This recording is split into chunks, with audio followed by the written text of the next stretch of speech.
Khula sithathe nje leli thuba ke sikubingelele sikwamukele mbukelo kaShaka TV siyakubingelela ngasekhaya sakusiqhubeke njalo ke sikhuluma ngokade kwenzeka sikubingelele ke baba sibonile ke lapha ukuthi khona isifundo esihle uthe wasidlulisa ekona baba mhlawumbe nje ukubingelela umbukeli ngasekhaya uzisho ukuthi ubani ke wakabani sithi asibeka nje ngafishanyana nje ngade kwenzeka umntwana lo ubhekisizwe zebuloyi odokotela kwezomlando lapha na ekhaya kithi emvukeni kwaMntungnika lapha ngizalwa khona siyathokoza kakhulu siyabonga futhi ngithanda le gama lokumuntu onginikani sisacela nje ukuthi sibeke nje kafishane nje khona umlando oke wathi noma uziqela kodwa nje mhlambe nje ukuthi uze nentsha ekhula njengamanje engakuficanga omningi kube khona okuncane lezokwazi ukuthola ukuphawula kwami lapha na ikho into engithokozisa uma ngibela ekhaya ngilandele igama lakwaNobamba manje alaziwa sekwathatha sokuthi nje isifunda lesi sasemakhosini kanti kwaNobamba iwona muzi oqala wengonyama uZulu kamalandela uZulu engengonyama kodwa okwenziwe uShaka ithema isihleli esihlalweni yathatha isizwe sonke yasithi ngesikaZulu kusho ukuthi yaqoqa ubukhosi yabuyisela indlela eyiyo ayazi yasibiza ngamashawu manje ke le ndawo inhliziyo enithini na ifundiswa iayota ephampa igazi emzweni yonke yomuntu kufanele ngabe njalo kuZulu le ndawo lena ngoba amakhosi alele lapha siwabe asiwayeka sengaphandle kodwa alele lapha nabuthelwe khona lapha awu8 abekwe lapha emakhosini inkosi enkulu uZulu phezulu bese kuba uphunga entweka lapha kube umageba lapha phansi kwaMpongo bese kuba uNdaba lapha ezindumeni kube isilujama lapha kube isilu senza ngakhona kube isilu udini uZulu esibekwe khona la ekhaya kwaNobamba uyabona ke manje bese sibala amakhosi adabuka lapha osilo Sigujana osilo uShaka osilo uDingane osilo uMpande onke adabuka la emakhosini basebisabala ubukhosi sebenyuka buze buyofika kwaNongoma kodwa nje masikhuluma iqiniso lonke ngithi le ndawo masingakhuluma ngolimi lwangaphesheya ngathi iparadise lethu okumele ngabe isizwe sonke sibuya sizovusa imkhosi ngoba ayikho impi yaphakwa kwaZulu ayaze yawina iqale yayokuthulwa iphakwa ngenkosi ethile bese iphuma ke sekwekhulekiwe lapha kwathiwa inikezwa wena impi hamba kuyihole namanye amakhosi hambe nawe ile ndawo yodwa ebingcwele ukuthi maye sikwenzakale konke lokho maye isiphuma impi noma ukuthi ilanga libalele uma kuthiwa zibabuya nje lapha babuya nemvula akubuzwa kodwa abelungu ke basebeyinqoba mabehlasela umgungundlo khona okunye okufihlakele enguthokozele kakhulu uma kuphawulwa ibhunu elithile uBaron Ace elabe AfriForum uthi ndabezitha samnqoba uZulu eNcoma athi kodwa uyazi into imhla ka28 December sanqotshwa thina mase sifikela nqotshwa kanjani na uthi chabo impi yaqhamuka phezulu ndawe kaBhongoza leyo abalanda phezulu lapha na wehla kanti ubeka amabutho lapha alale phansi kwezihlanga mabe popola bathi hawu nansi awezinkomo othi uDingane uyishede igcwele ophathe lapho bafe banqoba amabhunu abaleka shona phansi emfolozo uze aphuma lokho yikho abantu bakwaZulu bethi mabe sebahlonipha ngoba wathanda amaqhawe bathi izindlovu ezilale khwani ngoba zadubula kwaphela inhlamvu zagcina seyibagwaza ngezisabulo zefakwe lapha ebhanyini zayivuna indlela zaphuma lapha nophathi kuningi esizokucoshela sazoke sesikulandelele kakhulu mhlawumbe nje asiphethe ngokuthi le ndawo enomlando kangaka kodwa sesabona phambilini engathi sekukhona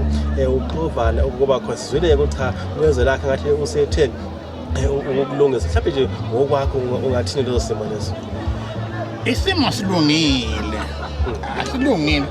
ingonyama umdlokombane ke yalando uminister uNkwinti eParliament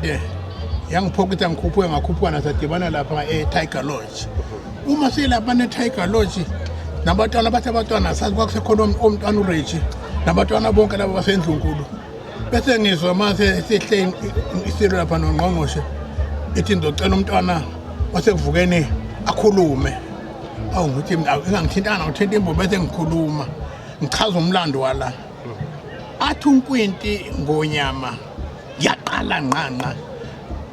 ngangibhala incwadi ngathi umntwana Thulani edlulisele esilweni abantu bonke laba baclaima yonke le ndawo enamathuna wathi uNkwinti ngiyaqala ukuthi khona indawo engcwele kwaZulu nenamadlozi amakhosi masibuyisela umhlaba kubantu siubuyisela ukuthi fike ukhombe ithuna lakho manje wena Ngonyama mawu nendawo engcwele njengaleyana ngisazovula ukuba kuclaim umhlaba wasethi ke uyothi mangivula Ngonyama faka iclaim yasemakhosini wena angazi ukuthi kwahamba kanjani kodwa okukhulu kakhulu okwenziwa ngamabhunu amabhunu eselidabule lonke leli awazange angcwabe lapha bengcwabe eFryhead lilodwa ibhunu elangcwabayo lapha liphansi kweBabanango lapha uYakob isikhombisi umndeni wakho amathuna wona odwa la onke abengcwaba ngoba azi ukuthi le ndawo ngelinye la nguZulu uyawubuyela endaweni yakhe bayihlonipha ke ngalokho noma ngamaplaza kodwa bakuhlonipha ukuthi ngeke bangcwabe lapha uZulu uyobuyela kule ndawo yakhe manje kulemele ngakhona endlunkulu mangibuka mina ngoba futhi akunakusona endlunkulu yodwa ngoba kunamakhosi aphethe inhlaba umuntu wakwaZulu okuphuma la enhla lapha nentweka umuntu nokwaZulu ngoba uZulu yedwa babaningi uyedwa uZulu sibathola manje bakoZambia bakuwo wonke umhlaba lona kodwa baqhamuka la ngoba sibizwa ngegama lomntwana wenkosi uZulu ayi kuningi umuntu angakusho khona siyafisa ukuba indlunkulu uba ithathe isinyathelo kube khona okwenzakalayo ngoba kwakukhulu khayicabanga Ngonyama yathi bengifisa ukuthi mangivulula indlovukazi ngizoyibeka eduze kwendlovukazi umthaniya la uyambona ucamuka kwakwethu bese ethi mase isiyakhela umuzi wayo isigodlo sayo lapha bese ngibeke wami umuzi lapho uthi iqekelele amagama ayo lawo ikhuluma nomongameli uZuma uthatha udaba nikezwe upremium keys bisithi ke mase ngihambe emhlabeni ngocela bangisiwe emakhosini yayithumela umntwana umbonisi umntwana uThiza umntwana uGibi okuthe mayisihamba ngabuza ngathi lokhu imbube eyakusho kunina kwenziwa njani into hayi inhlelo ayiphathile ezithi izobekwa lapha na kwaDlamahlahla bayibelulekile le ndawo mina siyahlupheka ngoba angikwazi ukugcina ngiblame kodwa iNgonyama yona eyinhloko ongathi mayivumbuka lezi zindlu nazo ka zifana nabantu abangakwazi umlando wabo ingonyolo yabo ngabe kumele bona mabesuka wonke lo 11 uye esilweni uthi silo sicela kube khona okwenziwa emakhosini ake kungaphiki okunye ukusilimaza kakhulu abamafa akekho iphathi yendlunkulu yonke lena makwenziwa lezi zinto ezilapha cha qhamuka nje umuntu ozo interviewer athathwe kuthiwa imfundo yamvumela umuntu abuka isikhathi ngiyangena manje ngiyaphuma manje kodwa yini esemzweni yakhe uma ebuka le ndawo noma ngahambe ngizangalutho hayi kulungile nje hawu kuningi ngakhuluma ngekeleni manje bafana